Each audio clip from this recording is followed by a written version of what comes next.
vigilance, the action or state of keeping careful watch, standing guard, defending the bulwark between the righteous and the godless. Welcome, everyone. This is Lance Earl, and this is Vigilance. Today I have got a very special guest, a true patriot, who's going to visit with us a little bit today, and I'm excited to bring her to you and allow you to hear her. But first, I feel the need to set the stage just a little bit. In Nazi Germany, there was a young boy by the name of Helmut Hubner. Now, Helmut was a really great young man. He was actually a Mormon boy. He became a Nazi resistor after the Night of Broken Glass. Now, if you're not familiar with that, that was really the first time that Nazi Germany rose up and attacked the Jewish people. Synagogues and businesses and homes were burned and looted, and there were hundreds of people killed. And something over 1,000, I believe, were taken away into concentration camps, many of whom later died because of that arrest. Anyway, Helmut and two of his friends, Rudy and Carl, decided that they were going to resist this evil. So they started listening to the British radio broadcast, which, of course, was illegal. That was treason to listen to that. And so they would listen. Helmut, being a Mormon boy and serving in a clerical position, he had a Mormon typewriter in his apartment, and he would put together these handbills, which they would then go out and covertly pin to bulletin boards or slip in the coat pockets of passersby, distributing them any way they could. Now, to make matters worse, Helmut's church leader, a stout Nazi supporter and a Jew hater, he put up a sign that said "No Jews Allowed" in their church building. So Helmut was resisting the government. He was also having to resist the efforts of his church leader, which is a difficult thing for Mormons because we do believe that we have an obligation to sustain our leaders, but only when they're righteous. Helmut was caught and turned over to the authorities. He was arrested. And at age 17, he and Rudy and Carl stood before Nazis' criminal court. Carl and Rudy were pretty quiet and subdued, but Helmut, he was different. He stood and he condemned them for what they did. He stood and he defended what he was doing. He stood with manly boldness. In the end, he was convicted. They did something in Germany, it's called, they stripped him of all human rights, which meant he went back to his cell, which was unheated. He went back to a cell that had no bedding, and it meant that he was subjected daily to beatings and torture. At the tender age of 17 years, Helmut Hubner was laid across a guillotine and beheaded by Nazi Germany. I can't imagine what it was like for him, having been abandoned by his church and abandoned by his country, both of which he loved. Thankfully, after the war, the actions taken against him by the church were reversed, but he died, having been abandoned in all things that he held sacred. Now, the point of this, the reason I want to tell you this story, is because in Germany, most of the Germans were good Germans. Most of the Germans were decent people. Most of the Germans saw what was going on and chose to not see. They turned a blind eye. They looked away. The German people, the good Germans, had the power and authority to stop it all before it got as bad as it did. But they did nothing. All of the time I hear, yes, our country's going to pot, but most of the people are still good. Well, so what? So what? The good Germans were irrelevant. The good Americans have been, to this point at least, irrelevant. Because of their irrelevance, we know what happened in Nazi Germany. Because of our irrelevance, it will be repeated. And it is being repeated, line by line. We have the power, we have the authority, constitutionally and given by God, to stop this. We are going down that same road. And so I'm praying that you, who are listening to this today, will, number one, think about what you're doing, or if you're doing anything at all, and number two, then do something. Please do something.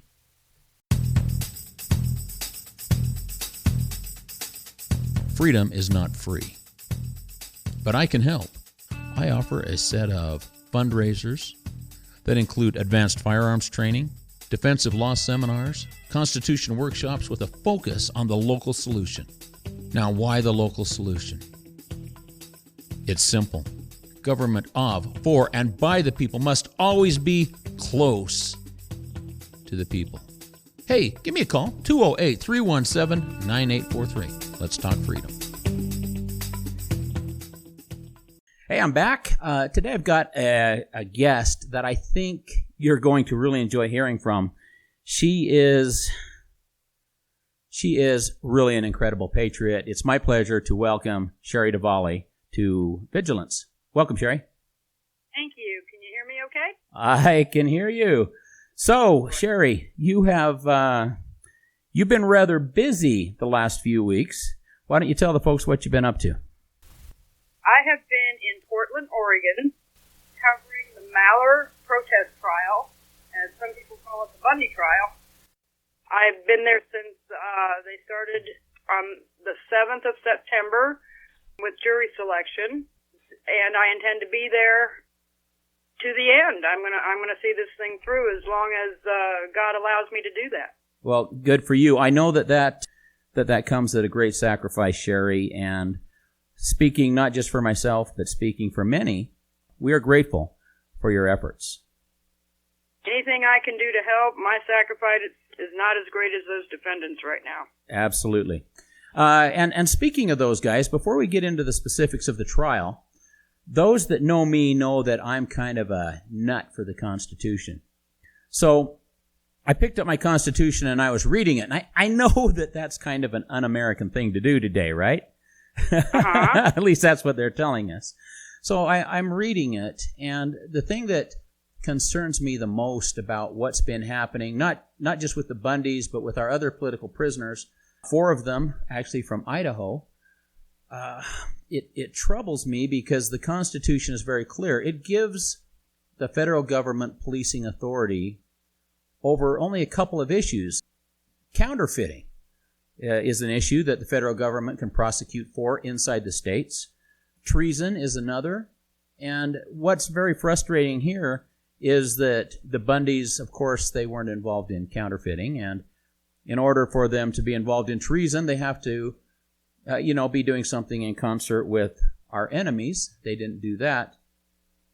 And so the one thing that I would like everyone to understand before we dive in is that these men were arrested by an agency that has no constitutional authority to do so. They were charged by an agency that has no constitutional authority to do so. They're being detained by an agency that has no constitutional authority, and they're being tried by that same criminal agency. And so this is where we need to start, I think, understand that the real crime has nothing to do with what the Bundys did. Would you agree? Absolutely, I agree. Okay, so tell us about what's been going on. And first, actually, before we do that, one last question for you. I know that you haven't had a chance to really speak with these defendants, but how are they? What is your impression? How are they doing? Well, they're holding up as best as they can. There's only 3 left in custody. The rest are on, I guess it's called pretrial release. Sure. Uh-huh. Ammon, Ryan, and David Fry are all still in custody. They look like they could be doing better. I'm not sure they're eating as well as they could. They look a little bit gaunt on occasion. They look tired. But all that's to be expected, whether they were in custody or not. But I do worry about them. As do I. And while we're talking about that, have you had a chance to talk with Angie or Lisa Bundy. Now, that Angie and Lisa, for those of you that don't know, that's the wife of Ryan and Ammon Bundy. Have you had a chance to talk with them? How are they as a family? Nothing in depth. Some of the family were up at the beginning of opening arguments, etc., and they knew I was there, but they were kind of bombarded with people, and I didn't want to try and take away their time with, the rest of the family. Sure. So, no, I have not spent time with them. Okay. Well, our prayers are with them as well. Okay, tell us about the trial. What's going on? Well, it's really kind of a dog and pony show is what it is. The judge has made it very clear that she is biased against the defense. She's kind of put her foot down that basically what she said is they are charged with conspiracy to impede the federal officers, and that's the only thing she's going to allow them to discuss.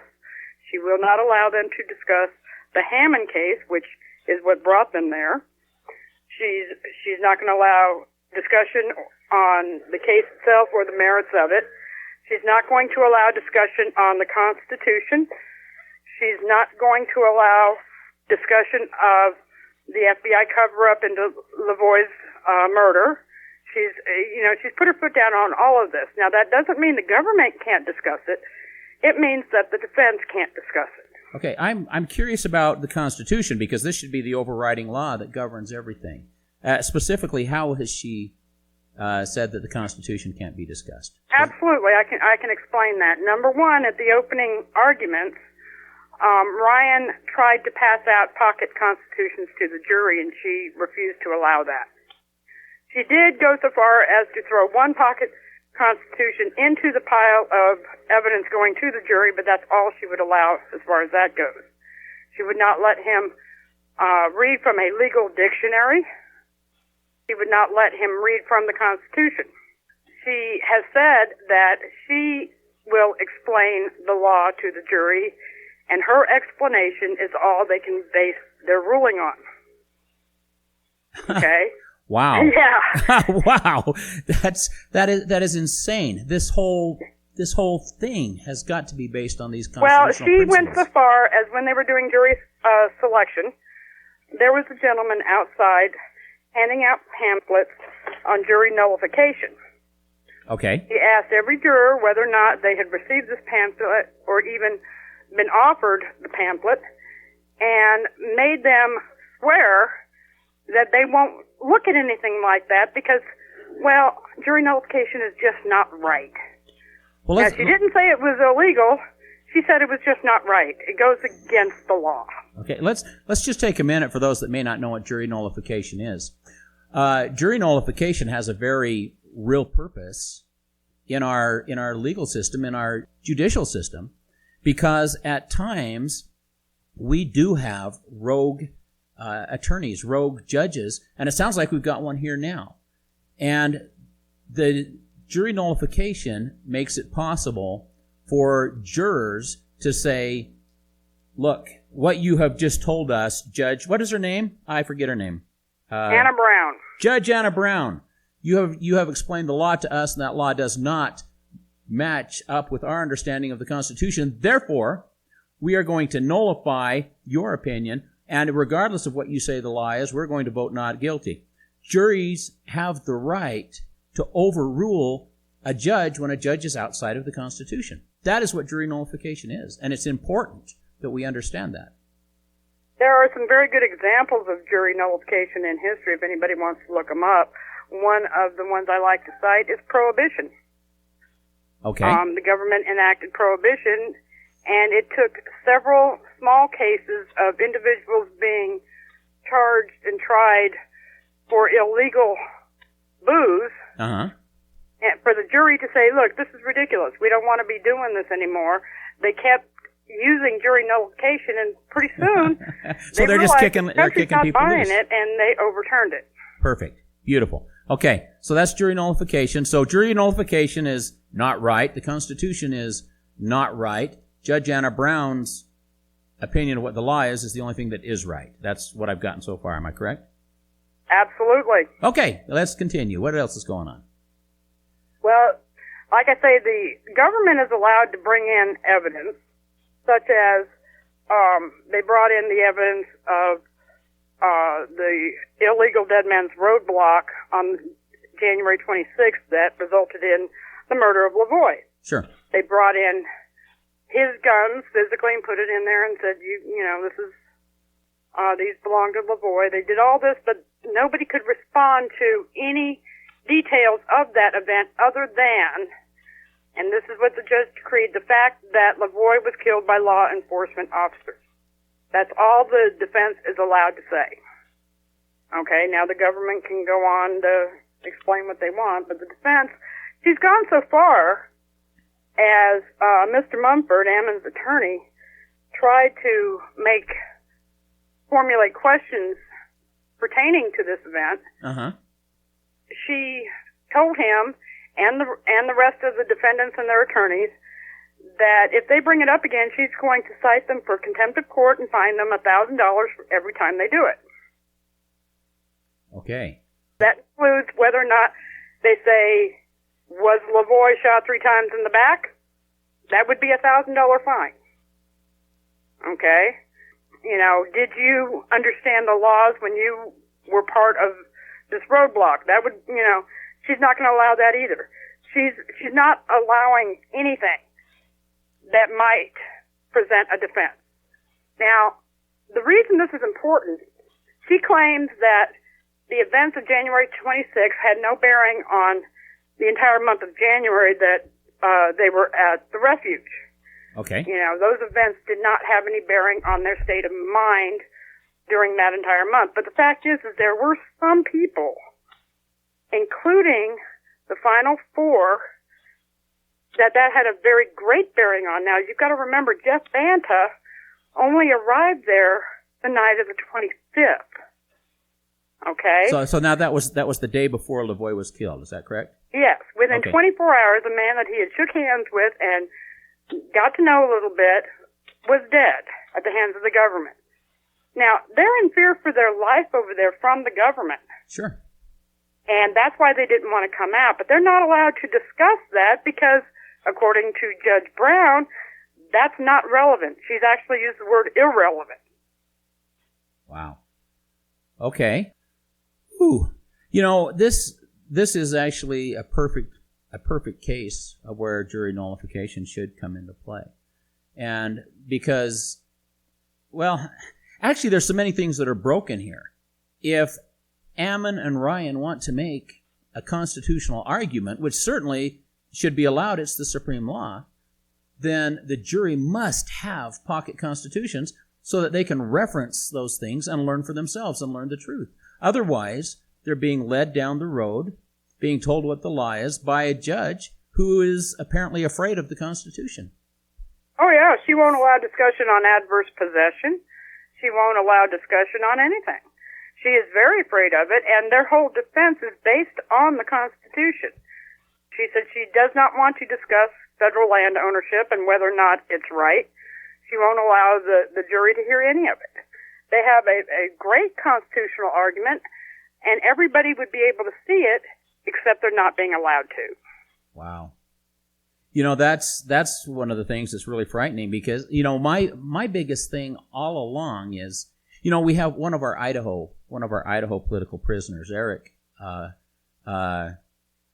Parker. Boy, I lost his name for a minute. Eric Parker.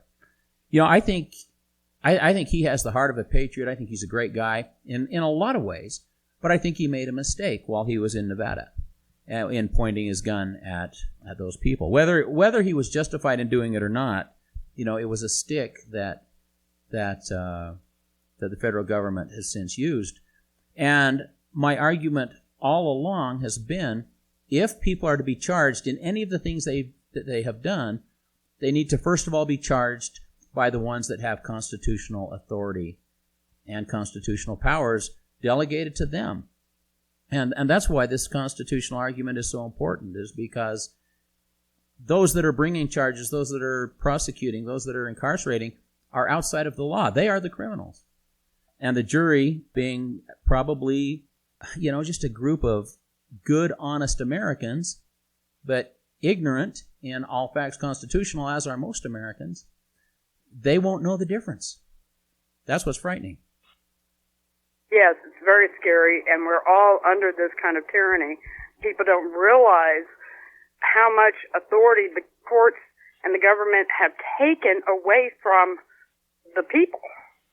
Well, and the states, like I said, in every one of these cases, the only people that can bring charges constitutionally are the sheriffs in those respective counties, whether it be Nevada or Oregon, and the prosecuting attorney in those counties. Those are the only people that have the authority to do so. And that we're allowing anyone else to do this it's criminal. It's what it is. It's criminal. Yes, you're absolutely right. So I don't have a solution to it, though. I'm just going to keep reporting on it and hope that minds greater than mine will come up with a viable solution. Well, I think we know the solution, and as my introduction, as I talked about, the fact is that most of the German people were good people, but those were the same people who saw what was happening to their Jewish neighbors, and out of fear or ignorance or whatever, they chose to not see. They chose to turn a blind eye. They chose to look the other way. The founders have been so clear, and that is that all power is vested in us. If we want this to end, we, like the good Germans, can step up as a body of people, and we can make these kind of tyrannical activities of the federal government simply go away. We can change it overnight. And I wish we could get people to see that. Well, all we can do is keep trying. Well, that I will do. Now, you're headed back up to Oregon in a few days. Yes, sir, I am. The last 2 days of the government case are today and tomorrow. Okay. They were due to present individual pieces of evidence by individual FBI agents. Instead of doing all the evidence at once, they're, pulling in one person saying he found this item or whatever. Then the defense case should begin on Wednesday morning.